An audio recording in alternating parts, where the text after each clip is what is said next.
अध्याय 14।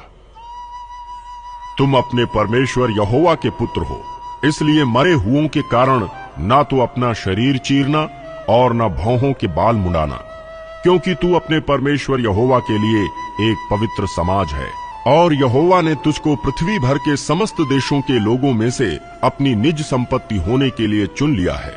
तू कोई घिनौनी वस्तु ना खाना। जो पशु तुम खा सकते हो वे ये हैं, अर्थात गाय, बैल, भेड़ बकरी, हिरन, चिंकारा, मृग, बनैली बकरी, सांभर, नील गाय और बनैली भेड़। अतः पशुओं में से जितने पशु चिरे या फटे खुर वाले और पागुर करने वाले होते हैं, उनका मांस तुम खा सकते हो, परंतु पागुर करने वाले या चिरे खुर वालों में से इन पशुओं को अर्थात ऊंट, खरहा और शापान को ना खाना, क्योंकि ये पागुर तो करते हैं परंतु चिरे खुर के नहीं होते, इस कारण वे तुम्हारे लिए अशुद्ध हैं। फिर सूअर जो चिरे खुर का तो होता है परंतु पागुर नहीं करता, इस कारण वो तुम्हारे लिए अशुद्ध है। तुम ना तो इनका मांस खाना और ना इनकी लोथ छूना।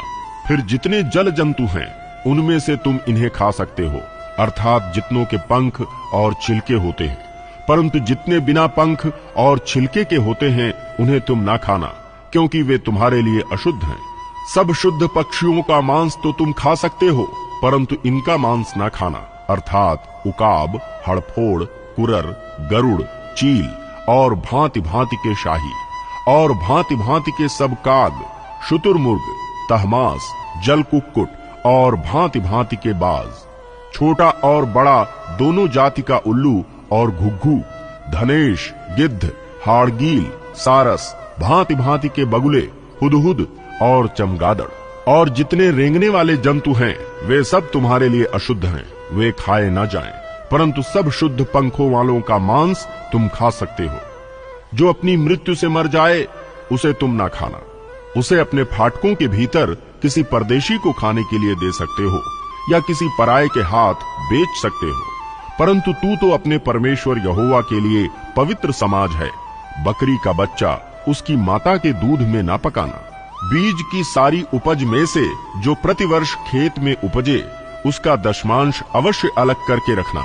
और जिस स्थान को तेरा परमेश्वर यहोवा अपने नाम का निवास ठहराने के लिए चुन ले, उसमें अपने अन्न और नए दाख मधु और टटके तेल का दशमांश और अपने गाय बैलों और भेड़ बकरियों के पहलौठे अपने परमेश्वर यहोवा के सामने खाया करना, जिससे तुम उसका भय नित्य मानना सीखोगे। परंतु यदि वो स्थान जिसको तेरा परमेश्वर यहोवा अपना नाम बनाए रखने के लिए चुन लेगा बहुत दूर हो और इस कारण वहां की यात्रा तेरे लिए इतनी लंबी हो कि तू अपने परमेश्वर यहोवा की आशीष से मिली हुई वस्तुएं वहां ना ले जा सके, तो उसे बेच के रुपए को बांध हाथ में लिए हुए उस स्थान पर जाना जो तेरा परमेश्वर यहोवा चुन लेगा।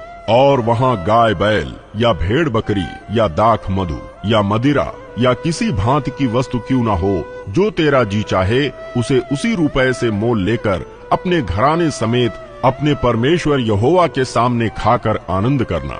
और अपने फाटकों के भीतर के लेवीय को ना छोड़ना, क्योंकि तेरे साथ उसका कोई भाग या अंश ना होगा। 3-3 वर्ष के बीतने पर तीसरे वर्ष की उपज का सारा दशमांश निकालकर अपने फाटकों के भीतर इकट्ठा कर रखना।